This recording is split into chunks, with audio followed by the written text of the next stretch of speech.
Welcome back. This is the i24 News Evening Edition. I'm Lucy Arish, and this is the Daily Debate. Yesterday, leader of Israel's Labor Party and opposition leader Sheli Yachimovich acknowledged that she tried marijuana in her youth, sparking the debate of whether or not Israel should legalize the substance. Joining me tonight is Dekel David's Arrow, head of the Truth Generation movement. Good evening. Thank you very much for coming. And Rehavia Berman, the former spokesman for the Israeli Green Leaf Party. Thank you very much for coming to the studio. Hi, thank you for having me. First of all, thank you both gentlemen for coming. And let's start. Should Israel legalize the substance? Well, legalization would be a huge problem for Israel due to its allegiance with the United States. Basically, that will not happen until the United States legalizes.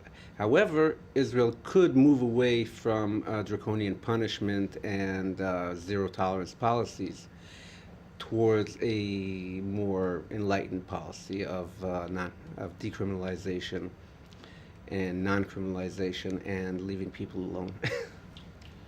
Well, I believe legalization as a word is very confusing, because what is legalization?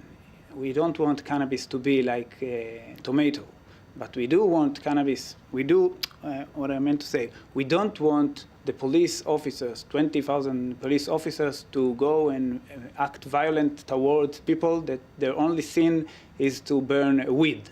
It's irrational.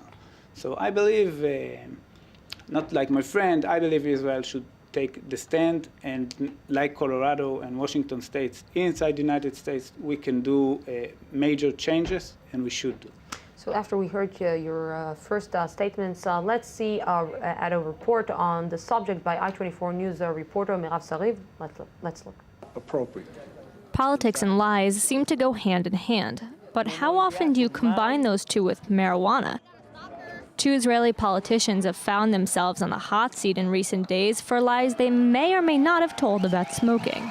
Yesterday, Sheli Yachimovich, leader of the opposition party, admitted in an interview that she smoked when she was younger.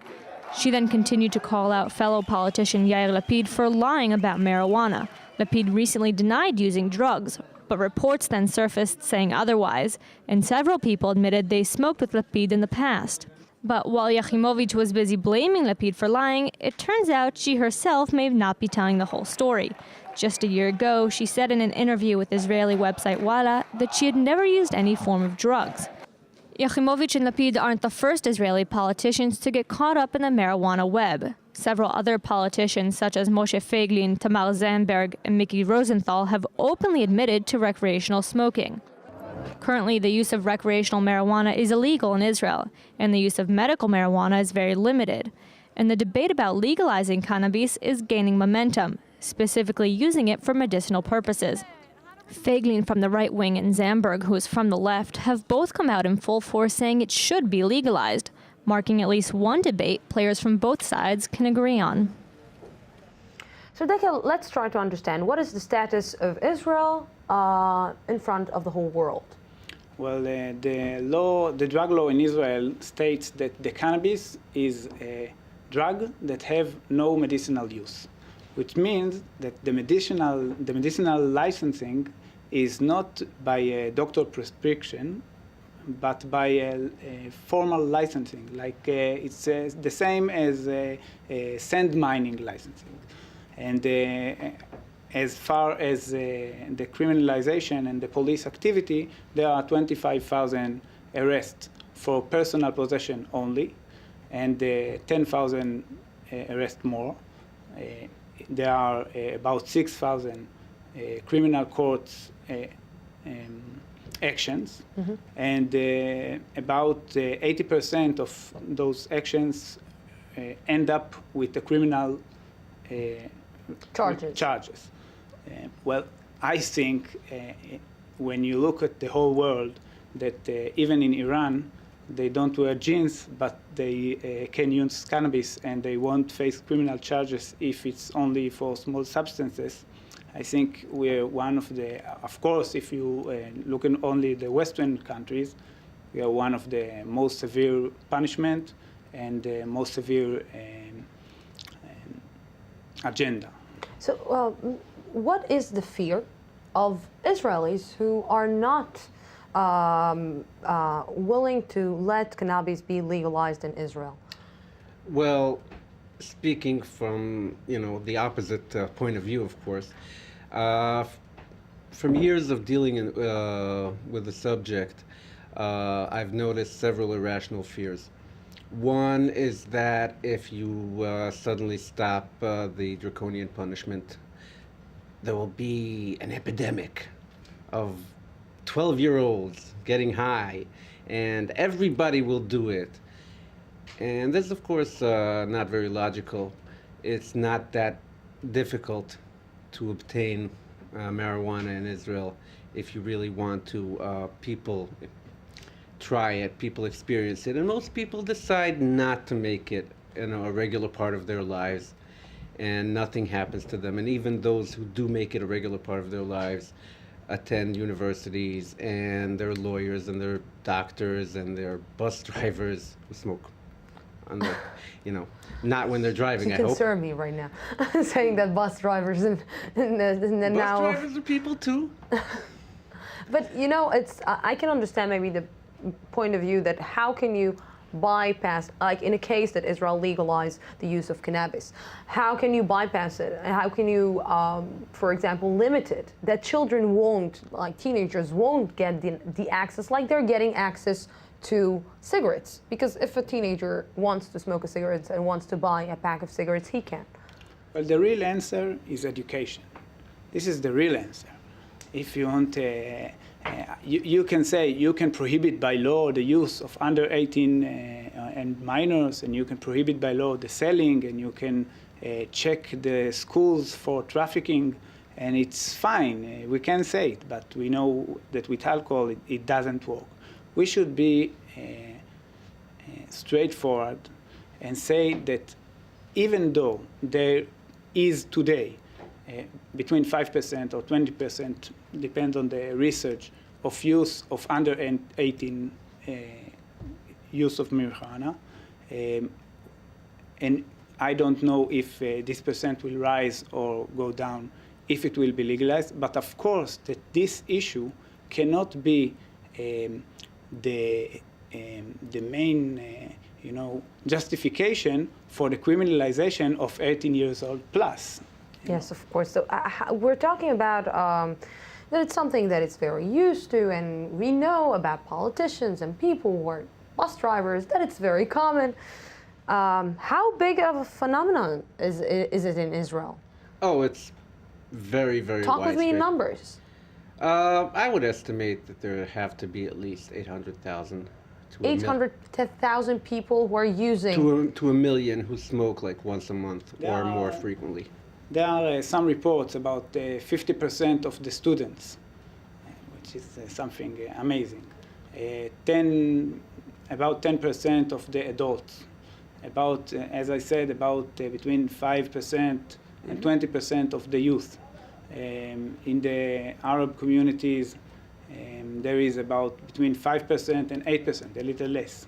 But we So we're talking about around 12% of the whole population in Israel using cannabis almost every day. No, let's say once a month or more frequently. That's usually the standard you talk about, to call some, that they use rather than they have used occasionally. We're talking about 100,000. We're not talking about several people, or we're not talking about thousands. We're talking about 100,000, 300,000, 400,000.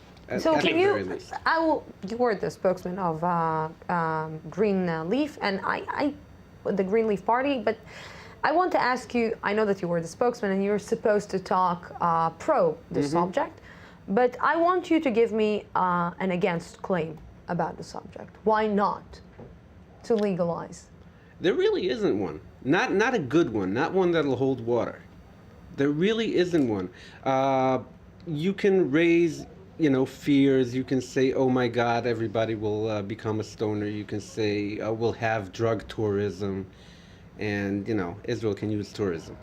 I don't care if they, as long as they come here and they spend the dollars, they can buy weed with the dollars. That's my point of view. it comes down to fear. It comes down to changing. People are afraid because they've been told that drugs are the demon. Drugs are the demon, or there are some studies that shows that it's, in some cases, it wipes cells in your brain. Dubious studies. I haven't seen. Short in memory. Very, very short term, self-correcting. Within 28 days of not smoking, your abilities come back to normal, by and large. You know what? It depends on the aims of the legislator. If the legislator aims that people won't smoke cannabis, so this is the aim, if we don't need to justify this aim, so the way the people deal with the criminalization maybe work. But I don't think the aim of the legislator should be that people will drink water or will drink alcohol. This is not the aim of the legislator. The legislator aim is that people will be happy living, safe, secure,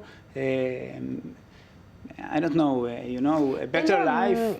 This is not an aim for the legislator to tell us what to eat, and you are eating cannabis. This is wrong. Is there any cases that you see, like in medical, from the medical way, the people who are using it for medical? I've read an article that Professor Kahneman wrote. It's about what you see is what there is. When we're talking about cannabis and we're talking about the negative effects, so we should talk about the negative effects of any other substance, like tomatoes. Like tomatoes is perfect. If you eat 2 kilograms of tomato, you will be sick. If you drink 24 cups of water, maybe you will. Maybe you will pass away. Water poisoning. Yeah, there is water poisoning. Yes. People die from it. From cannabis, no one died. So I can't tell you, and it's not my judgment to make that cannabis is the most important thing and you must smoke weed every day. This is not what I'm saying. What I'm saying is this is a personal decision. If someone is in trouble because of use of water, tomatoes, cannabis, or whatever, this is a medical condition. We should help this person. Criminalization, sending cops to arrest him, turn over his house, is not help. So this is the... Can you help me to understand, in the case that it is legalized, how much money can Israel save on these kind of stopping of arrest or stopping of opening cases against people like that? About a week ago, the Jerusalem Institute, I think, published research that they are saying that only they checked only the taxation and the saving of enforcement, and they came up with $1.6 billion a year. Yeah. $1 billion or billion shekels? Billion shekels. 1.6 billion shekels a year you can save. And we're not talking about $500 million. And we're not talking about the other. The other things that will go because of this, like there are 5,000 cops that will stop riots and will stop crimes instead of. It's about the cops. It's about the dockets. The courts will be less log jammed. It's about people not having their lives destroyed. Really, people can have their lives destroyed. People can have their lives put on hold. Because you have a criminal charge against you if you are. Let's take Sheli Yahimovich and Yair Lapid. If unlucky event would have happened 16 or 17 years ago, and they had the criminal charges, they couldn't be a member of Knesset. Parliament, of course. Gentlemen, thank you very much. Let's hope that we will invite you again when it will develop for a good or for a bad way. I don't know how you will look at it. But we're going out right now for a small break, 10 minutes break, and then we're back for the i24 News one-on-one. Get an update from our news desk, and then I'm back.